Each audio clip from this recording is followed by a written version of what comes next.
At this point, I've talked about quite a few horror point and clicks on this channel, but not many of them have actually been able to be scary.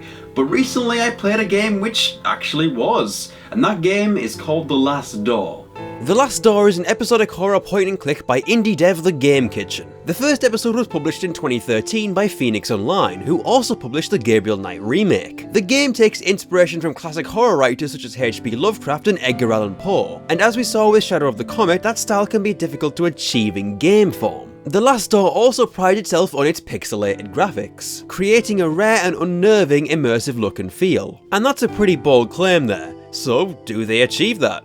The short answer, surprisingly, is yes. They really do achieve it, and then some. The Last Door is a game I pretty much decided to play in my leisure time a few months ago. I wasn't expecting to talk about it, but there's a lot to like in this game, and I feel like, in some form, I just had to share it with you all. There are currently 2 seasons of this game, and at the time of writing this, I finished the first one and only started on the second. So keep that in mind. In the first season of The Last Door, you assume the role of Jeremiah DeWitt, as he explores a dark and disturbing mystery closely tied to his past. The first episode, called The Letter, takes place at the home of Anthony Beechworth, a childhood friend of DeWitt's who, at the start of the episode, commits suicide. DeWitt has no clue, but the dramatic irony of this is that we, the players, know this because we actually make it happen. Every episode of The Last Door begins with you controlling another character, with some sort of morbid monologue, and so this first episode begins by forcing the player to push a character to suicide. Which is an incredibly uncomfortable start. But what is horror without some discomfort? The mystery lies in why this had to happen,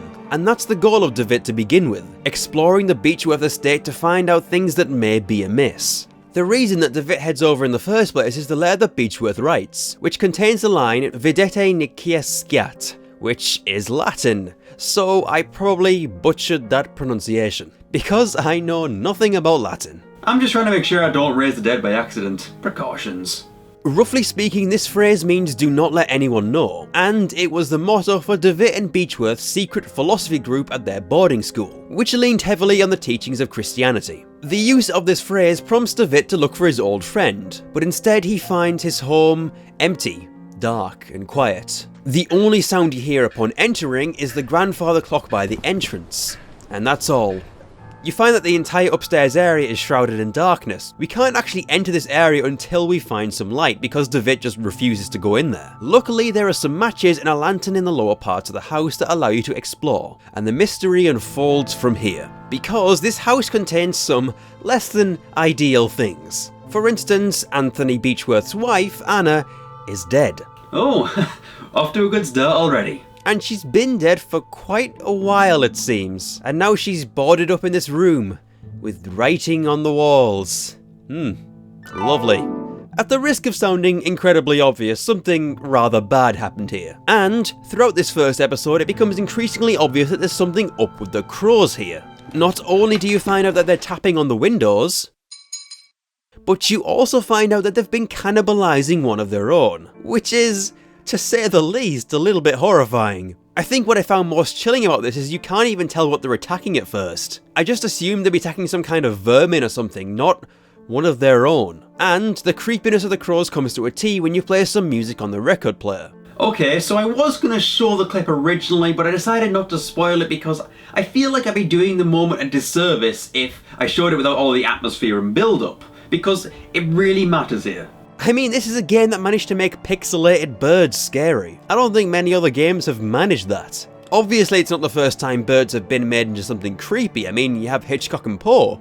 But it's the first time I've seen it in a game. And eventually, when you do find the corpse of poor old Anthony and read the note, birds break through the window and start eating him. Jesus Christ. As they say in Germany, sehr lecker. And after all that, after all the puzzles you go through to find Anthony, that's where the episode ends. And I have several questions. So, on to the next episode, Memories. And this one is probably one of my favourites. This episode takes place a little bit later, and it brings DeWitt to the boarding school where he first met Anthony. He uses this place to explore old memories that seem to have escaped him, which is relevant to the overarching story. It also gives you an opportunity to have a terrible nightmare in DeWitt's childhood bunk, and this nightmare is told through the frame of a children's book. Mr. Rabbit was jumping through the forest on a warm spring afternoon. Well, that doesn't sound too bad. Look at this Flopsy bunny. What could possibly go wrong there?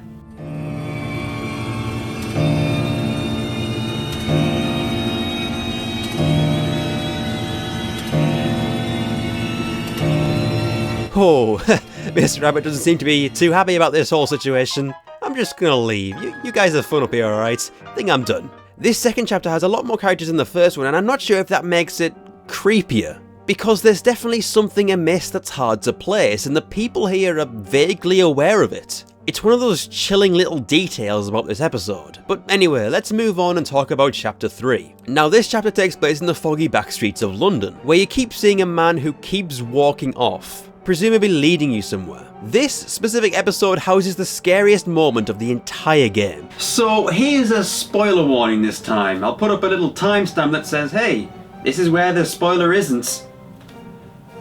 I've got to put that more elegantly. So you walk off a specific screen and hear a knock at this door. You then check the door and see that it's locked, with nothing in the keyhole. The first time I played, I kinda shrugged this off. But then the knocking comes again. And this time, when you look in the keyhole, I swear I jumped out of my skin when that happened. I mean, I'm not really a fan of jump scares, but that one, that's one of the good ones. the other creepy thing in this episode is this dude just having a good time.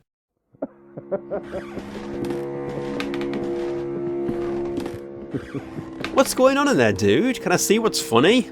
Ugh, I feel left out, man. Okay, now let's talk about the fourth and final episode. This one takes place in another house, so it means that the game ends in the same way that it begins. And one thing I really need to mention about this episode is the colours that are used here. It's hard to tell if this is intentional, but look how similar this is to Alone in the Dark's colour palette. If it is intentional, it's an awesome little touch. Anyhow, I don't want to spoil too much about this episode since it relies on the information from other episodes as well, but I can say that it's just as creepy and just as unsettling as the others. Except the clock puzzle. I'm just sick of clock puzzles in games. Can we just stop with clock puzzles, please? And it's worth noting, but there is a cliffhanger ending that leads into the second season. Normally I'd chalk this down as a bit of a negative, but it's more understandable here. Again, I'm not going to divulge the deeper meaning and such here. I didn't even quite get it at first. It was only with the second season that I understood what was actually happening here. Everything in the first season is very subtle. It tells you very little about what's going on and whether the horrors you see are actually real. And so The Last Door absolutely nails the style that it goes for. Here's an interesting fact, believe it or not, the abbreviation for The Last Door is LD, which stands for Lovecraft Done, and then in brackets, right. Okay, I made that up, but the statement itself is true. As far as I can see, this is one of the few instances in which a Lovecraftian game has been done right, in a way which isn't more of an action game or just generally kinda goofy. Modern media tends to almost kinda bastardize Lovecraft's work in Cthulhu through making it a little bit too cutesy. I'm not saying it's a terrible thing to do, but it kinda cheapens the concept a little bit. And I'm not saying my hands are clean of this either, because it'd be hypocritical to say otherwise. I mean, the username that I use is a portmanteau of a cutesy thing and Cthulhu. I am guilty of this. Through all the silly t-shirts and plushies, it can be easy to forget that Lovecraft's writing was meant to portray the abject terror of things beyond the limits of our human comprehension. To be fair, this does happen to a lot of horror things. You could apply a similar principle to Slender Man or the Five Nights at Freddy's characters, or even Dracula to a degree. Anyhow, in many Lovecraftian games, the horror can be a little too overt. A bit too in your face, if that makes sense. It's like, oh, look at that, big monster. Now don't get me wrong, this doesn't necessarily make the games bad. I mean, Dark Corners of the Earth is fun. I just think that it can be hard to put games and Lovecraft together. The medium doesn't always gel very well with that style. Shadow of the Comet is a good example of this. You might remember me reviewing that last January. The pacing in that game is completely off, and it's a little hard to take it seriously when this goofy fella is thrown in your face. May Cthulhu grant me his aid.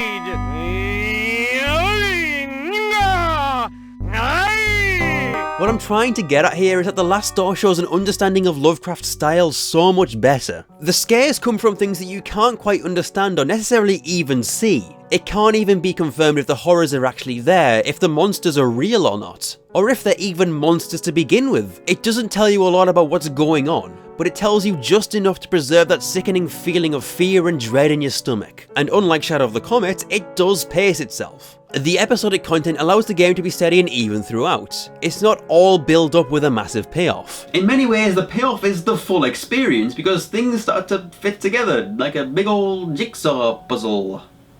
My hands don't really do a good job of illustrating that. And the presentation allows this game to shine very brightly. The minimalistic graphics really work to the game's advantage here because it leaves a lot to the imagination. For example, there's a priest that lights himself on fire, and because the game isn't realistic, it doesn't look gruesome, but I can imagine it being horrifying if it had looked more real, and if you make people imagine horrible things, I think you're doing something right with your game. And quite often it makes some things ambiguous to look at. There were a couple of moments where I thought I saw a figure standing, but it ended up being my mind playing tricks on me. Although that's mostly a result of the minimalism, it might not appeal to everyone, but for what it wants to do, I think it works pretty well. However, I think the pixelated visuals would be nothing without the sound design. My god, the sound design in The Last Door is absolutely phenomenal. While the game is minimalistic in terms of graphics, the sound design certainly isn't. From the eerie creaking floorboards to creepy whispers, The Last Door just excels at sending shivers down the spine. Oh, and then there's the blood sounds.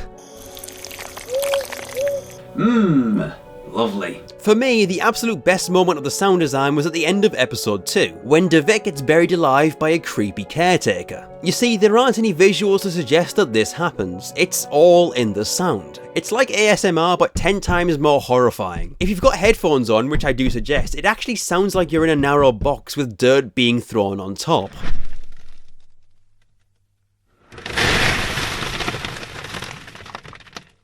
It's incredibly unpleasant to listen to. Felt my neck recede into my body when I first heard it. And I haven't even mentioned the music yet. The soundtrack of The Last Door was composed by Carlos Viola, and these pieces are all beautiful and haunting. They perfectly capture the emotions that the game wants you to feel. There's an eeriness to these tracks, but also an element of sorrow to them as well. Not to mention, some of these tracks really stand out on their own, specifically Rest in Peace from the second episode.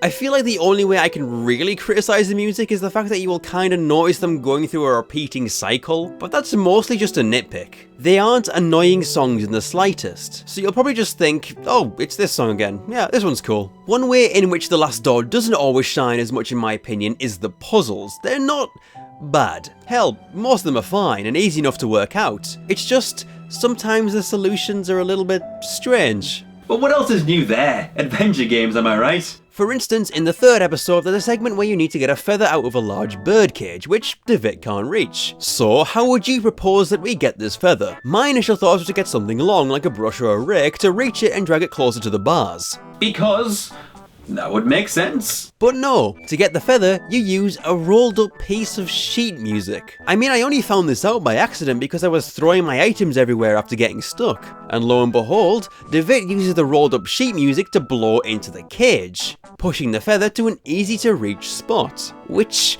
I mean, I understand the concept, but I honestly thought the sheet music would be more useful for the piano somehow, you know? Like playing the tune would unlock the cage somehow. Or anything other than blowing through a rolled up tube. I mean, seriously? It's like buying a huge bulky book and lockpicking and just using the book to bash the lock. Like, maybe that works, but it's not the way I would have expected that to be used. I think, again, that's just more of a nitpick. I'm really nitpicking here. So, The Last Door doesn't have many huge flaws in my opinion, but it is very short. Like, the entire thing won't take you much more than 3 to 4 hours, with each episode being about half an hour to an hour each if you don't know what you're doing. The benefit of this is that nothing feels too dragged out, because each episode takes place in a small location, but it does leave me itching for more each time. Luckily, there is more with the second season, but I haven't gotten around to those yet. But if you want my honest, full opinion, this game is definitely worth your time. It's cheap as chips and provides some wonderful little frights. So in conclusion, what I'd say is if you're looking for Lovecraft done right, then The Last Door has you covered, because this is that. Also, look out for the bunnies. I mean, not this one. This one's a nice, lovely little Easter bunny. Nothing wrong with this guy. He couldn't hurt a fly. I'll just